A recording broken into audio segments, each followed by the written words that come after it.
वक्रतुण्ड महाकाय सूर्यकोटि समप्रभा निर्विघ्नं कुरु मे देवा सर्वकार्येषु सर्वदा।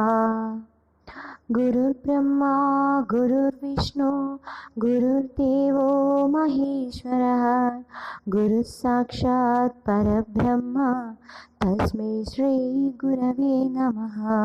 ഓം ശ്രീ ഗുരുഭ്യോ നമ.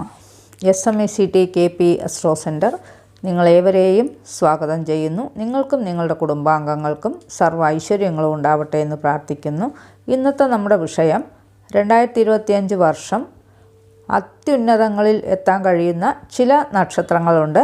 അതിനെക്കുറിച്ച് എടുത്തു പറയാം.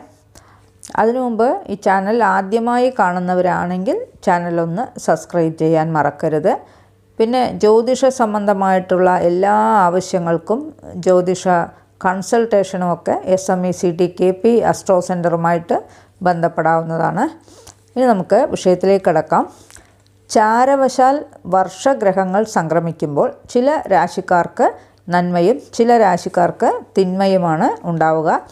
ഇതിൻ്റെ അടിസ്ഥാനത്തിൽ വർഷഗ്രഹങ്ങൾ ശനി, രാഹു, കേതു, വ്യാഴം ഈ 4 ഗ്രഹങ്ങളാണ് വർഷഗ്രഹങ്ങൾ.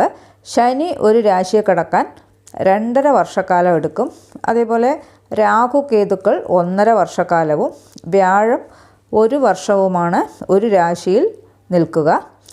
തത്സമയമുള്ള ഗ്രഹങ്ങളുടെ സ്ഥിതി ശനി കുംഭത്തിലും വ്യാഴം ഇടവത്തിലും രാഹു മീനത്തിലും കേതു കന്നിയിലുമാണ് ഗ്രഹസ്ഥിതി. 2025 വർഷം മാർച്ച് 29-ാം തീയതി ശനി കുംഭൻ രാശിയിൽ നിന്ന് മീനൻ രാശിയിലേക്കും വ്യാഴം മെയ് 14-ന് മിഥുനൻ രാശിയിലേക്കും അതേപോലെ രാഹു മെയ് 18-ന് മീനത്തിൽ നിന്ന് കുംഭത്തിലേക്കും കേതു കന്നിയിൽ നിന്ന് ചിങ്ങത്തിലേക്കും സംക്രമിക്കുന്നു. രാഹുവും കേതുവും ആൻറ്റി ക്ലോക്ക് വൈസിലാണ് സംക്രമിക്കുക. ഈ വർഷഗ്രഹങ്ങളായ 4 ഗ്രഹങ്ങളുടെയും രാശി സംക്രമത്താൽ ഏറ്റവും കൂടുതൽ സാമ്പത്തിക നേട്ടങ്ങളും സുഖവുമൊക്കെ അനുഭവിക്കാൻ കഴിയുന്ന നക്ഷത്രക്കാരാണ് തുലാം രാശിയിലുള്ള ചിത്തിര 3-4 പാദം, ചോതി വിശാഖത്തിൻ്റെ 1-2-3 പാദം. തുലാം രാശിക്കാരുടെ അഷ്ടമ വ്യാഴത്തിൻ്റെ ദോഷമൊക്കെ മാറി വ്യാഴം ഭാഗ്യഭാവത്തിലാണ് ഇനി സഞ്ചരിക്കാൻ പോകുന്നത്. വ്യാഴം ഭാഗ്യഭാവത്തിൽ നിന്നുകൊണ്ട് തന്നെ 2, 4, 6 ഭാവങ്ങളിലേക്കുള്ള ദൃഷ്ടി കൊണ്ട് കുടുംബത്തിൽ സന്തോഷവും സുഖവുമൊക്കെ അനുഭവിക്കാൻ കഴിയും. വാക്കുകൾക്ക് അംഗീകാരവും പ്രശസ്തിയൊക്കെ വർദ്ധിക്കും. ധനനില അപരിമിതമായി ഉയരും. 4-ാം ഭാവത്തിലേക്കുള്ള ദൃഷ്ടി കൊണ്ട് സ്വത്തുക്കൾ വാങ്ങിച്ചേർക്കും. സുഖ സൗകര്യങ്ങളൊക്കെ വർദ്ധിപ്പിക്കും. വീട് കെട്ടാൻ ആഗ്രഹിക്കുന്നവർക്ക് വീട് കെട്ടാൻ കഴിയും. പഴയ വീടൊക്കെ പുതുക്കി പണിയുകയും വാഹനം വാങ്ങിക്കുകയും മാതൃസ്വത്ത് കിട്ടാനുള്ളവർക്ക് അവയൊക്കെ വന്നു ചേരുകയും ചെയ്യും. 6-ാം ഭാവത്തിൽ ശനി നിൽക്കുന്നത് തൊഴിലിൽ ഉന്നതിയുണ്ടാകും. വ്യാഴത്തിൻ്റെ വിശേഷ ദൃഷ്ടി ശനിക്ക് ലഭിക്കുന്നത് തൊഴിൽപരമായ വലിയ ഉയർച്ചയുണ്ടാകും. മത്സര പരീക്ഷകളിലൊക്കെ വിജയം, ഇൻ്റർവ്യൂവിലൊക്കെ വിജയം എന്നിവയൊക്കെ ഉണ്ടാകും. വിദേശത്തേക്കൊക്കെ തൊഴിൽപരമായി പോകാൻ ആഗ്രഹിക്കുന്നവർക്ക് വളരെ അനുകൂലമായൊരു സമയം തന്നെയാണ്. ഷെയർ മാർക്കറ്റിലൊക്കെ താല്പര്യം വർദ്ധിക്കും. രാഹുവിൻ്റെ 5ാം ഭാവസ്ഥിതി പൂർവികരുടെ അനുഗ്രഹമൊക്കെ വന്നു ചേരും. ഈ രാശി ലഗ്നത്തിലുള്ള വിവാഹപ്രായക്കാർക്ക് വിവാഹത്തിന് സമയം വളരെ അനുകൂലം തന്നെയാണ്. സന്താന ഭാഗ്യത്തിനായി കാത്തിരിക്കുന്നവർക്ക് സന്താന ഭാഗ്യമുണ്ടാകും. കമ്മീഷൻ അടിസ്ഥാനത്തിലുള്ള തൊഴിലൊക്കെ ചെയ്യുന്നവർക്ക് ഉന്നത വരുമാനമുണ്ടാകും.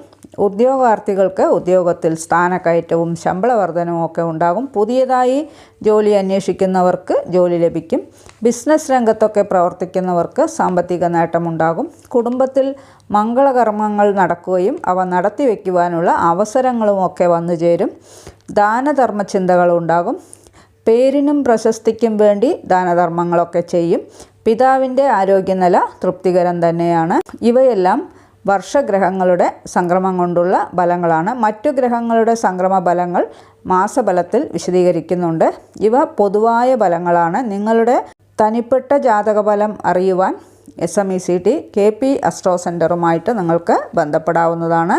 നിങ്ങളുടെ ജനനകാല ഗ്രഹനില പ്രകാരം നടക്കുന്ന ദശ അപഹാര ചിത്രങ്ങൾ കൂടി അനുകൂല നിലയിലാണ് എങ്കിൽ മുകളിൽ പറഞ്ഞ എല്ലാ കാര്യങ്ങളും മുഴുവനായി നിങ്ങൾക്ക് അനുഭവിക്കാൻ കഴിയും. ഈ ചാനൽ ഇതുവരെ സബ്സ്ക്രൈബ് ചെയ്യാത്തവരാണെങ്കിൽ ചാനൽ ഒന്ന് സബ്സ്ക്രൈബ് ചെയ്യുക. പിന്നെ വീഡിയോ ഇഷ്ടപ്പെട്ടുവെങ്കിൽ ലൈക്ക് ചെയ്യുക. നിങ്ങളുടെ വേണ്ടപ്പെട്ടവർക്കും സുഹൃത്തുക്കൾക്കുമൊക്കെ ഷെയർ ചെയ്ത് കൊടുക്കുക. നിങ്ങളുടെ അഭിപ്രായം കമൻറ്റ് ബോക്സിൽ അറിയിക്കുക. വേറൊരു വിശേഷവുമായി നമുക്ക് വീണ്ടും കാണാം. നന്ദി, നമസ്കാരം.